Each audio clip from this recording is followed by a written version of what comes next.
오늘 본문을 가지고 인생의 경고음이라는 제목으로 말씀 증거하겠습니다. 새로 나온 자동차를 운전하다 보면 이 안전벨트를 하지 않거나 이 사이드 브레이크를 걸어놓고 차를 달리게 되면 경고음이 울립니다. 그 소리를 무시하고 계속 운전을 했을 때 어떤 일이 벌어질까요? 차가 망가지게 되고 또 사고가 발생하게 되면 큰 피해를 입게 되는 겁니다. 그래서 운전자는 저 역시도 마찬가지지만 경고음이 울리면 내가 지금 무엇을 잘못하고 있는지 자신의 행동을 수정하게 되는 것이지요.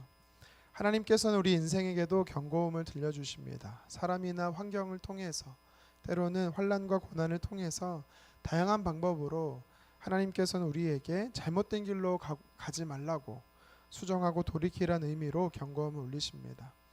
역시나 우리가 이것을 하나님의 뜻을 무시하고 이 경고음을 무시하고 마음의 원대로 가게 되면 큰 실패나 피해를 겪게 되는 것입니다. 오늘 본문의 말씀에 보면 하나님께서 분열왕국 북이스라엘의 초대 왕인 이 여로보암에게 경고음을 울리고 계십니다. 어제 새벽 살펴본 대로 여로보암은 하나님 보시기에 여러 악한 죄를 범했습니다. 하나님께서 가장 싫어하는 우상 숭배를 자행했습니다. 단과 베델 지역에 금송아지를 만들어 그것이 하나님이라고 명하였고 산당을 지어 레위인이 아닌 일반인들로 제사를 집도하게 했습니다. 이 일로 북쪽에 있던 많은 레위인들이 다 남쪽으로 옮겨가게 됐습니다. 그가 이렇게 죄를 자행했던 이유가 무엇입니까? 북이스라엘의 이 왕으로 하나님께서 자신을 세웠음에도 불구하고 하나님이 또한 약속하셔서 하나님의 말씀에 순종하면 자손 대대로 다윗의 왕위를 이어가게 될 것이다라고 하나님께서 약속하셨음에도 불구하고 그는요 하나님의 말씀을 따르지 않았던 것입니다. 마치 우리나라의 38선과 같이 북이스라엘 백성들이 남쪽으로 가지 못하도록 이 종교적으로 원천적인 차단을 했던 사람이 바로 이 여로보암입니다. 그로 인해 브레이크가 없는 폭주 열차처럼 여로보암을 비롯한 이스라엘 백성들은 이 죄악의 길로 달려가고 있는 것입니다. 저 같으면 너무 괘씸하니까 어떻게 합니까? 바로 징계하죠. 하지만 사랑의 본체이신 이 하나님께서는요 또 여로보암의 이 죄악된 모습을 보고도 다시 징계하지 않으시고 기회를 주시는 분임을 볼 수가 있습니다. 열왕기상 11장 9절 10절에도 이전 이 왕이었던 솔로몬을 보더라도 하나님께서는요 악의 길로 가고 있는 솔로몬에게 2차례나 꿈으로 나타나셔서 그에게 기회를 주십니다. 죄악된 모습을 보시고 바로 징계하는 것이 아니라 하나님의 또 다시 기회를 주시는 분이셨던 것이지요. 하나님께서 어떻게 여로보암에게 기회를 주고 계십니까? 하나님은 여로보암에게 어떻게 경고음을 울리고 계십니까? 오늘 유다에서 온 선지자를 통해서 그 하나님의 말씀으로 외치는 것, 그것이 하나님의 경고음이었습니다. 우리 본문 2절 상반절을 같이 한번 읽겠습니다. 하나님의 사람이 제단을 향하여 여호와의 말씀으로 외쳐 이르되. 아멘. 이름이 누군지 알 수는 없지만 하나님의 사람이라고 기록된 이 무명의 선지자가 외쳤습니다. 그가 외친 음성은 하나님의 말씀이었습니다. 하나님의 말씀에서 멀어진 이 여로보암에게 하나님의 말씀을 가지고 외쳤던 것이지요. 2절 하반절을 이어서 제가 읽겠습니다. 다윗의 집에 요시아라 이름하는 아들을 낳으리니 그가 내 위에 분향하는 산당 제사장을 내 위에서 제물로 바칠 것이요 또 사람의 뼈를 내 위에서 사르리라 하셨느니라 하고. 아멘. 이 예언은 실제적으로 이 남유다의 왕인 이 16번째 왕인 요시아 왕으로 인해서 하나님이 예언을 성취하게 하십니다. 하나님께서 예언을 성취하기에 앞서 이 예언적 선포가 진짜라는 것을 또 어떻게 확인시키시냐면 두 가지 징조를 확인시키지요. 첫 번째가 3절 말씀에 베델 제단이 갈라져 재가 쏟아지게 된다라고 말합니다. 그리고 두 번째 징조가 4절 하반절에 여로보암의 편팔이 굳어지게 되는 이 경험을 하게 된다라고 이야기를 하지요. 이게 여로보암이 보는 앞에서 당장 일어난 일입니다.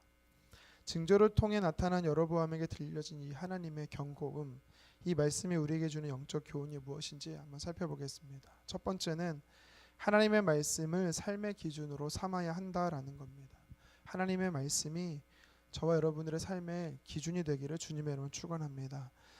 이 본문에 등장하는 두 사람의 이 많은 부분에서 비교점이 있습니다. 여로보암은 북이스라엘에 거주했고 이 이름조차 없는 이 사람은 남쪽 유다에 거주했던 자입니다.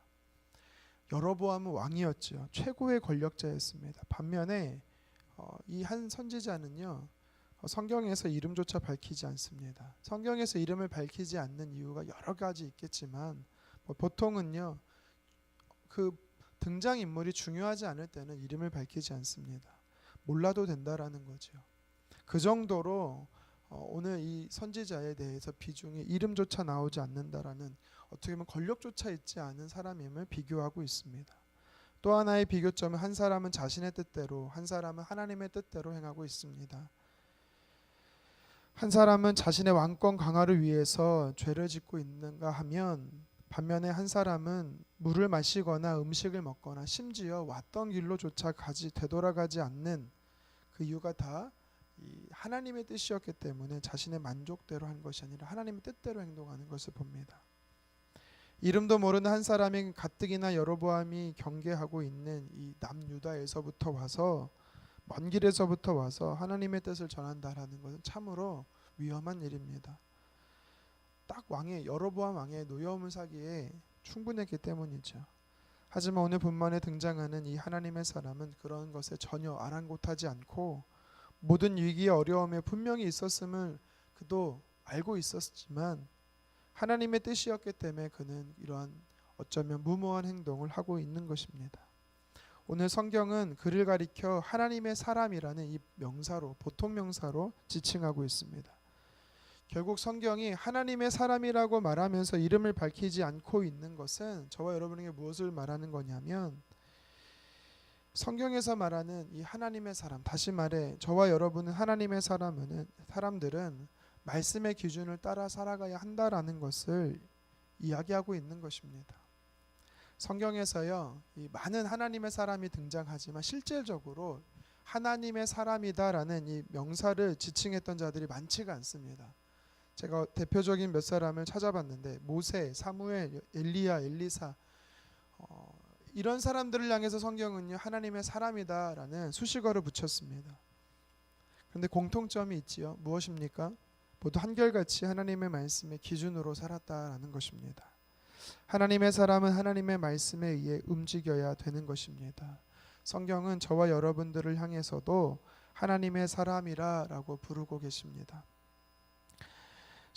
하나님께서 부르시면 순종하고 하나님이 가라 하면 그곳에서 멈추는 인생이 되기를 간절히 원합니다.